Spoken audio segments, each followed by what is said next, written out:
Google just launched a brand new Fitbit, and get this, it has no screen. It has no apps, no notifications, and no distractions, and yet this might be the smartest wearable that Google has made yet. In today's video, I'm going to do a quick overview to give you the information on this new Fitbit that Google's going to be releasing on May 26th. Come along with me. Hey everyone, my name's Jeff. I appreciate you guys joining me here today to be talking about the new Fitbit Air. I've done all sorts of reviews on other Fitbit products. You can check out those videos in the playlist popping up down at the end of this video or down below. But in the meantime, let's jump into talking about the Fitbit Air. So what is the Fitbit Air? It is a tiny, lightweight fitness tracker designed for passive health tracking. It has no display, no touch controls, and no traditional smartwatch features. Instead, all your data lives inside the new Google Health app. That's right, the new Google Health app, which is going to be replacing Fitbit's app. That's going to be happening here a little bit later in May. It's part of Google's much bigger plan to turn Fitbit into an AI-powered health ecosystem. The Fitbit Air tracker itself is going to include 24/7 heart monitoring, sleep tracking, blood oxygen monitoring, heart rhythm monitoring with AFib alerts, HRV tracking, and skin temperature tracking. The Air is supposed to get around 7 days of battery, and according to Google, the entire point of removing the screen was to make the wearable feel invisible, so it's something that you're going to wear all day but essentially forget that it's even there. Now, if this design looks familiar, it's because Google is directly targeting Whoop. Whoop basically created the modern screenless fitness band category, but there's one major difference. Whoop requires a subscription, whereas the Fitbit Air doesn't, or at least not entirely.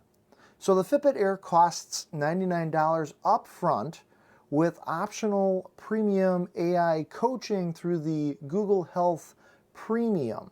So kind of like Fitbit Premium, you would pay for that and then it would give you more insights than just using the regular Fitbit app. There's also going to be Google Health Premium, and that's going to give you the AI coaching. If you're not concerned with that, or if that's not something that you feel you're going to need, then essentially you can still continue to use the Fitbit Air with the Google Health app and not have to pay a monthly or yearly subscription. I think Google looked at the fact that consumers are starting to get burned out by subscriptions. If you think about it, everything from gaming, streaming, productivity apps, cloud storage, they all require subscriptions, and this would just be one less thing that you would need to buy a subscription for. So as interesting as it is that Fitbit or Google has announced the Fitbit Air, the real story here is Google Health. Google Health is the app that essentially is going to be replacing the Fitbit app with an entirely new AI-powered health platform. And this is where things get really interesting. Google Health Coach uses Gemini AI to analyze sleep patterns, heart rate, workouts, recovery, nutrition, even meal photos and medical records. And then it generates personalized recommendations. So instead of it just saying you slept 6 hours, it might tell you that your recovery dropped because your workout intensity increased while your sleep quality declined. That's a completely different direction from other traditional health trackers out there. Google doesn't want to just collect your data anymore. It wants to interpret it for you. And that's probably the future of wearables. Not more screens, but more intelligence. But it's interesting, and I don't know if everybody is completely excited, because while Google is adding all sorts of AI features, it's removing a lot of Fitbit features that a lot of people, including people like myself that have used Fitbit devices before, have come to like.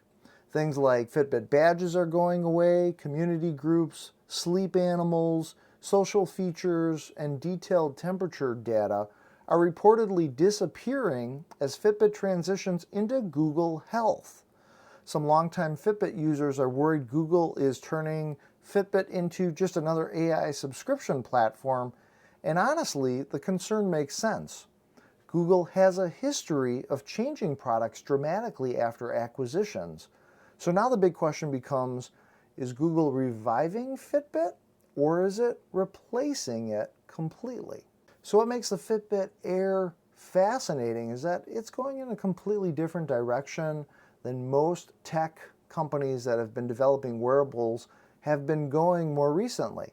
Those tech companies, Garmin, Samsung, Apple, Fitbit, Google, they're constantly trying to create smartwatches, fitness trackers that have bigger screens. They're brighter. They're going to feature more apps, thus more notifications and more distractions, whereas the Fitbit Air, you're not getting really any of that. It is definitely going to be tracking your health, which to me is pretty cool. And there's two different types of people I've seen that are leaving comments on my channel when I do these smartwatch and tracker reviews. Some people just want something that is going to track their health statistics, and other people want some sort of a smartwatch that has a lot of health tracking features. For those people that just want something that's going to track their health, the Fitbit Air is going to do all that health tracking, but now you're not going to have all those distractions of a smartwatch. So if that's something that interests you, the Fitbit Air may definitely be a great alternative. You're probably going to get better battery life than whatever smartwatch you might have right now. I know with my Samsung, watch and Apple Watches and stuff, you're lucky to get a couple of days out of it. You're going to get much longer battery life out of something like the Fitbit Air. It's part of the Fitbit ecosystem. So if you've had a Fitbit in the past, if you've liked the way all that stuff works, you're no longer going to have the Fitbit app, but you'll have Google Health, which is still going to be very similar to the Fitbit app. So Whoop versus Fitbit Air. If you have an existing Whoop, would you consider jumping over to Fitbit and using the Fitbit Air with no subscription? Whoop's pricing right now, you can start with the Whoop 1, which is available at $199 a year subscription. You'd get the Whoop 5.0 with 14+ day battery. It's going to track things like sleep, strain, recovery insights, personalized coaching, VO2 max, and heart rate zones. You're getting all that with Whoop. With Fitbit, essentially what you're getting with the Fitbit Air is for $99, the Fitbit Air device itself, which is screenless, just like Whoop's, but you're also getting all the fitness tracking, the 24/7 heart rate monitoring, the irregular rhythm notifications where it detects potential AFib, advanced sleep tracking, the SpO2 blood oxygen tracking.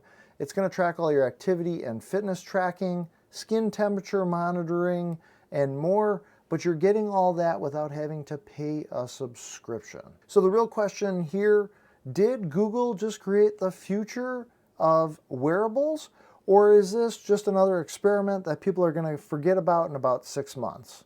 Because if Fitbit Air succeeds, we might see a major shift away from smartwatches entirely. Either way, one thing's clear, Google is serious about health again, and this may be the beginning of a completely new era for Fitbit. So what do you guys think? I'm interested to know down in the comments section below. Are you for having a screenless health tracking device, or do you enjoy having a smartwatch or fitness tracker that's got a screen that you can touch and interact with? Let me know down in the comments section below. I want to let you guys know that I will be ordering one of the Fitbit Airs and doing things like an unboxing video, setup video, going through all of that on this channel. So if you don't want to miss any of that, you can go ahead and hit that subscribe button, that notification bell. You'll get notified every time I release new videos. If you're interested in any other fitness or Google products like the Google Pixel Watch 3, maybe one of the Fitbit trackers, such as the Charge, or even the Sense or the Versas. I've done reviews on all of those, and you can check all those out. There'll be a Fitbit playlist popping up here, or it'll be linked down in the video description. I hope you found this video helpful, and I'm interested to know if this is the future of wearables for you, or if you're going to stick to what you already have. My name is Jeff. Be sure to make every day awesome, and I will see you in the next video.